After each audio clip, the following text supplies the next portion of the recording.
Kanalimiz kuzatuvchilari, bugun siz bilan juda ham bir qiziq misolni isbotini bilan tanishamiz. 30 gradus burchak qarshisidagi katet gipotenuzaning yarmiga teng ekanligini isboti bilan tanishamiz. Xo'sh, bizda mana to'g'ri burchakli uchburchagimiz bor. To'g'ri burchakli uchburchagimiz bor.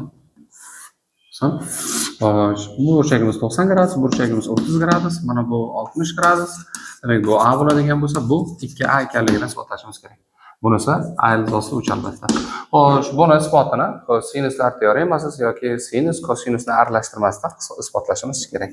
Xo'sh, qanday qilib isbotlaymiz? Xo'sh, mana bizda muntazam uchburchak.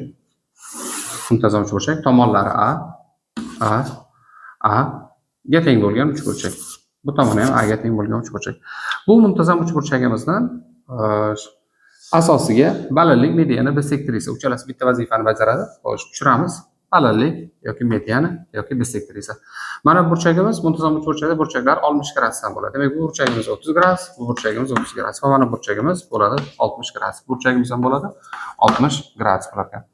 Demak, 30 gradus bo'ladigan bo'lsa, bu tushgan chiziq ham balandlik bo'ladi, ham mediana bo'ladi. Demak, bu A ni uzunligini ikkitaga bo'ladi. A taqsim 2 va A taqsim 2.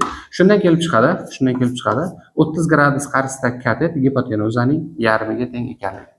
Shunga o'xshagan qiziqarli misollarni yoki qiziqarli misollarning isbotlarini o'rganmoqchi bo'lsangiz, bizning kanalimizga obuna bo'lib qo'ying.